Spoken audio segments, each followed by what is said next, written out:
સરકાર અમારા બાળકો જ્યારે નાના હતા ત્યારથી જ આ લોકોએ જેલો કરાવી છે. અમારા પરિવારને ખૂબ એ લોકોએ વેઠાવ્યું છે.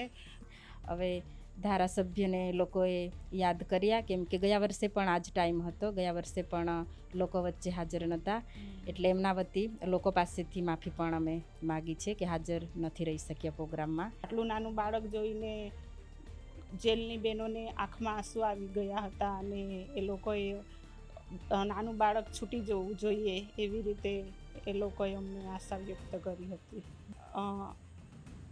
જ્યારે ઇલેક્શન આવે ત્યારે એમના સાથે હું જતા હતા, એટલે એ લોકો પર મારા પર ખાસ નજર હતી, એટલે એ લોકોએ મને પણ આ કેસમાં લીધી હતી.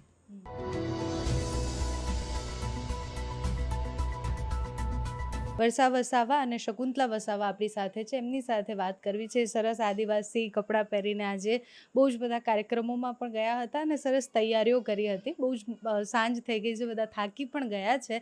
પણ વર્ષાબેન, આજનો કાર્યક્રમ અને ચૈત્ર વસાવાની ગેરહાજરીમાં વિસ્તારના લોકોએ એમને ખૂબ યાદ કર્યા હશે. નમસ્કાર. હવે આજે યુનો દ્વારા ઘોષિત કરવામાં આવ્યો વિશ્વ આદિવાસી દિવસ. અમારા ડેડિયાપાડામાં પીઠા ગ્રાઉન્ડ ખાતે ભવ્ય ઉજવણી કરવામાં આવી. ખૂબ મોટી સંખ્યામાં લોકો ત્યાં હાજર હતા અને ખૂબ ધામધૂમથી પ્રોગ્રામ કરવામાં આવ્યો. હવે ધારાસભ્યને લોકોએ યાદ કર્યા, કેમ કે ગયા વર્ષે પણ આ જ ટાઈમ હતો, ગયા વર્ષે પણ લોકો વચ્ચે હાજર નહોતા, એટલે એમના વતી લોકો પાસેથી માફી પણ અમે માગી છે કે હાજર નથી રહી શક્યા પ્રોગ્રામમાં, એ માટેની. આ જ્યારે વિડીયો જશે એટલે કાલે સોમવાર છે અને કાલે ફરીથી સુનાવણી થવાની છે. સરકારી પક્ષને ફરીથી મોકો મળવાનો છે પોતાની વાત રજૂ કરવાનો, અને ફરીથી ચૈતરભાઈના વકીલ પણ બોલવાના છે કોર્ટમાં. તમને અપેક્ષા છે કે એ હવે ટૂંક સમયમાં જેલ મુક્ત થશે એવું? હવે ન્યાયપાલિકા પર ભરોસો છે કે અમને ન્યાય તો મળશે, કેમ કે હવે વિશ્વ આદિવાસી દિવસ છે. પ્રોગ્રામ તો વર્ષમાં એકવાર આવે, પ્રોગ્રામ તો થવાનો જ છે. અત્યારે શું સ્થિતિ છે ડેડિયાપાડા અને એની આસપાસની? કારણ કે ચૈતરભાઈ છેલ્લા કેટલાય દિવસથી જેલમાં છે, તો ધારાસભ્ય વિહોણું કહેવાય આમ તો આખો વિસ્તાર જ. હવે એક ડેડિયાપાડાનો એક મુખ્ય અંગ કહેવાય છે તે હવે જેલમાં છે. છેલ્લા હવે 1 મહિનાથી ઉપર થવા આવ્યું છે. લોકોને આમ ઘણી તકલીફ પડે છે. હાલ જોઈએ છે આપણે કે ખોપી ગામ છે સાગબારામાં, ત્યાં ખેડૂતોને કેટલી તકલીફ પડી રહી છે. જંગલ જમીનની ખેડાણ કરવા નથી દેતા, તે આપણે જોયું છે. એટલે તકલીફ તો લોકોને ઘણી પડે છે કે ધારાસભ્ય નથી એટલે લોકો પર દબાણ કરવામાં આવ્યું છે.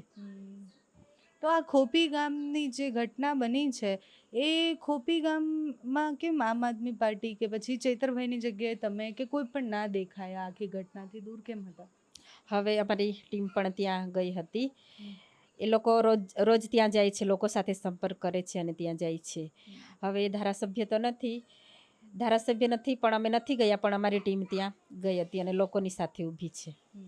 શકુંતલાબેન પણ છે, એમની સાથે વાત કરી. એમ તો શકુંતલાબેન મીડિયા સામે બહુ બોલતા નથી, પણ શકુંતલાબેન, આટલા સમય પછી, મતલબ તમે લાંબો સમય જેલમાં રહીને આવ્યા, આજે આદિવાસી દિવસ હતો, પોતાના વિસ્તારના લોકોને મળ્યા, કેવું લાગ્યું? લોકો કયા પ્રકારનું અત્યારે ચૈતર વસાવાને કેસ વિશે વિચારી રહ્યા છે? આજે યુનો દ્વારા વિશ્વ આદિવાસી દિવસની ડેડિયાપાડા ખાતે ભવ્ય ઉજવણી કરવામાં આવી. લોકો ખૂબ મોટી સંખ્યામાં આવ્યા હતા. આદિવાસી રીત રિવાજ પ્રમાણે વિધિઓ, વાજિંત્રો અને પહેરવેશ સાથે આવ્યા હતા અને ખૂબ સારી રીતે ઉજવણી કરી. અને અમને જોઈને પણ એમને ઘણી ખુશી જોવા મળી અને ધારાસભ્ય સાહેબને પણ થોડા દિવસમાં જામીન મળશે એવી લોકોએ આશા વ્યક્ત કરી છે. શકુંતલાબેન, તમે જ્યારે જેલમાં ગયા, તમે આટલા દિવસ સુધી જેલમાં રહ્યા, એ વાતાવરણ કેવું હતું તમારા માટે અને એમાંથી બહાર નીકળવું કેટલું અઘરું પડ્યું તમને? અમારે જેલમાં તો રહેવા માટે ખૂબ તકલીફ પડી. અમે 1 મહિનાથી જેલમાં બંધ હતા. જેલમાં હવે નીતિ નિયમો પ્રમાણે રહેવાનું હોય છે, જ્યારે બહારના વાતાવરણમાં અને જેલના વાતાવરણમાં ઘણો ફેર છે એવું અમને જોવાલાયક મળ્યું. શકુંતલાબેન, તમે જ્યારે જેલમાં હતા ત્યારે તમારી સાથે એક બીજા ચૈતરભાઈના બેન પણ હતા, જેમનું નામ પણ શકુંતલાબેન છે. એમને નાના બાળક સાથે જેલમાં આવ્યા હતા. એમની સ્ટોરી, એ પણ તમારી સાથે જ હતા, તો એમને પણ ખૂબ તકલીફ પડી હશે ત્યાં?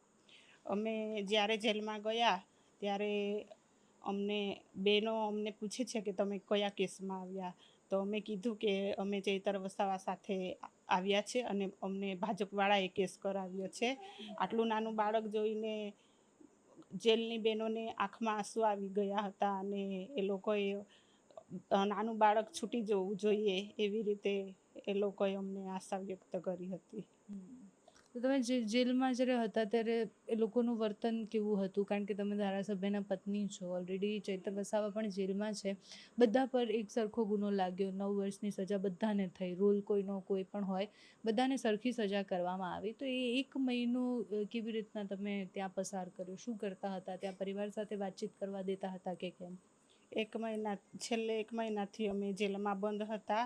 અમારા ધારાસભ્ય સાહેબ સાથે અમારી દર શનિવારે જેલના નીતિ નિયમ પ્રમાણે મુલાકાત થતી હતી. ત્યારે અમારા પરિવાર વિશે ને અમારા કેસ વિશે અમારી સાથે ચર્ચાઓ થતી હતી અને જેલમાં પણ બહેનો સાથે અમે જેલના જે નીતિ નિયમો છે એ પ્રમાણે બહેનો સાથે અમે ટાઈમ પાસ કરતા હતા, પુસ્તકો વાંચતા હતા, થોડુંક યોગા ને એવી રીતે અમે સમય પસાર કર્યો છે. આ આખી ઘટના તમારા પરિવાર માટે પણ ખૂબ મોટી રહી હશે, કારણ કે આની પહેલાં વિશ્વ આદિવાસી દિવસ હતો ત્યારે પણ ચૈતરભાઈ ન હતા, આ વખતે પણ નથી. એટલે ઘડી ઘડી એમને જ્યારે જેલમાં જવું પડે, નેતા તરીકે એમને ખૂબ સારી રીતના બહાર નીકળે કે પછી નેતા તરીકે એ ખૂબ મોટા નેતા પણ બની જાય, પણ પરિવાર તરીકે જ્યારે એક બાળક પાસે પોતાના પિતા નથી, એક પત્ની પાસે પતિ નથી, તો એ પરિવાર માટે ખૂબ કપરો સમય હશે. હા, અમે જ્યારે જેલમાં હતા અને ત્યારે અમારા ધારાસભ્ય સાહેબ આદિવાસીઓ માટે ખૂબ સદનથી સડક સુધી ઘણા પ્રશ્નો ઉઠાવે છે. ત્યારે આ સરકાર અમારા બાળકો જ્યારે નાના હતા ત્યારથી જ આ લોકોએ જેલો કરાવી છે. અમારા પરિવારને ખૂબ એ લોકોએ વેઠાવ્યું છે અને બાળકો પણ મારા મમ્મી પપ્પાને જેલમાં લઈ ગયા છે એટલે બાળકોના આંખમાં પણ આંસુ આવ્યું હતું અને અમારો પરિવાર પર ઘણો દુઃખી હતો. ત્યારે અમારા વર્ષાબેન બહાર હતા, પરિવારને પણ ધ્યાન આપ્યું હતું અને અમારે કેસ બાબતે પણ એ જ દોડધામ કરતા હતા. એટલે અમારા પાસે જેલ થયેલી ત્યારે ખૂબ મોટી આફત અમારા પર આવી પડી હતી. અને આખા કેસની વાત કરી તો એમાં તમારો રોલ, મતલબ જે લખેલું છે એફઆઈઆરમાં કે તમે પણ આ ઘરમાં હાજર હતા, એક્ઝેક્ટલી શું બન્યું હતું? કારણ કે મોટાભાગે એ વિષય પર કોઈ ચર્ચા જ નથી કરતું કે એક સાથે 9 લોકો અને બધાને સરખી સજા કેવી રીતના થઈ શકે. વન વિભાગ દ્વારા આદિવાસી 3 ખેડૂતોનો વન વિભાગ દ્વારા રાત્રે 2 વાગે કપાસ કાપી નાખવામાં આવ્યો હતો અને ધારાસભ્યો ચૈતર વસાવાને આ લોકોને ન્યાય માટે એ લોકો ઘરે માંગણી કરવા માટે આવ્યા હતા. તો અમે તો ખાલી ખેડૂતો અને ધારાસભ્ય સાહેબ એમની ન્યાય માટેની વાતચીત કરતા હતા અને શકુંતલાબેન તો એક પત્ની તરીકે હવે ઘરે રહેવાના હતા એટલે શકુંતલાબેને ચા પાણી કરાવ્યું, એમાં શકુંતલાબેનનો આ રોલ છે. તમે પણ રાજકીય રીતના, મતલબ તમે પણ ચૂંટણી લડતા હોવ છો ગ્રામસભાની, એના કારણે તમને એવું લાગે છે કે એને પણ નજરમાં રાખવામાં આવ્યું? કારણ કે વર્ષાબેન પણ હોય, પણ વર્ષાબેન રાજકીય રીતના ક્યાંય જોડાયેલા નથી એટલે એ આ કેસથી બાકાત રહ્યા. હું 2 ટર્મથી જિલ્લા પંચાયતના સદસ્ય તરીકે હું ફરજ બજાવતી હતી અને ધારાસભ્ય સાહેબ સાથે જ્યારે પણ ઇલેક્શન આવે ત્યારે હું એમના સાથે હું જતા હતા. એટલે એ લોકો પર મારા પર ખાસ નજર હતી એટલે એ લોકોએ મને પણ આ કેસમાં લીધી હતી ને સજા કરાવી હતી.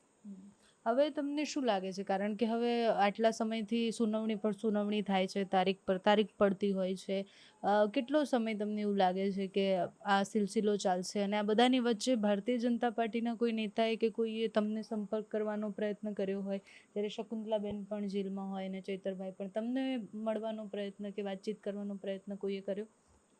અમને જ્યારે સજા થઈ ત્યારે અમારા સાથે કોઈ નેતાઓ અમને મળ્યા નથી. વર્ષાબેન, જ્યારે ચૈતરભાઈ જેલમાં હતા કે શકુંતલાબેન પણ જેલમાં જ્યારે હતા ત્યારે તમને કોઈ ભારતીય જનતા પાર્ટીના નેતા મળ્યા હોય? કારણ કે બહુ બધી વાર એવું થતું હોય છે કે જ્યારે વિપક્ષના નેતા જેલમાં હોય ત્યારે ભાજપ સંપર્ક કરવાનો પ્રયત્ન કરતા હોય છે. મારી પાસે કોઈ નેતાનો ફોન નથી આવ્યો કે કોઈનો કોન્ટેક્ટ નથી થયો કે કોઈ મળવા માટે નથી આવ્યું ઘરે. આટલા સમયથી જેલમાં છે, તમને શું લાગે છે કે બધાનું એવું કહેવું છે કે છેલ્લે જે જેલની સુરંગી ભારતીય જનતા પાર્ટીમાં જ ખુલતી હોય છે જ્યારે આટલો સમય જેલમાં રહેવું પડે ત્યારે? હવે આટલા સમયથી આપણી આંખ સામે કેટલી વખત જેલ થઈ છે તે જોયું છે આપણે. પણ હવે ભારતીય જનતા પાર્ટીમાં જઈને શું કરવાનું, કેમ કે લોકો માટે લડે છે, લોકો માટે અવાજ ઉઠાવે છે, એટલે લોકો બધા જાણે છે કે ખરેખર આ લોકોને જાગૃત કરે છે. એટલે ભાજપે એક મોટું ષડયંત્ર ઊભું કરીને આ પગલું ભર્યું છે તે અમારી જનતા જાણે છે. બધા લોકો એવું પણ કહી રહ્યા છે કે ચૈતરભાઈ જો લાંબો સમય જેલમાં રહે છે અને શકુંતલાબેન પર પણ કેસ ઓલરેડી ચાલે જ છે, તો ચૈતરભાઈની જગ્યાએ વર્ષાબેન ચૂંટણી લડે કે એના માટે એમને તૈયાર કરવામાં આવી રહ્યા છે? હવે મારો પરિવાર જેલમાં હતો એટલે હું એ પરિવાર માટે હું મેદાનમાં ઉતરી હતી. હવે આ ચૂંટણી લડવાનું આવે છે એ અમારા હાથમાં નથી, એ પાર્ટીનું મોવડી મંડળ નક્કી કરે છે, એટલે અમારા હાથમાં નથી.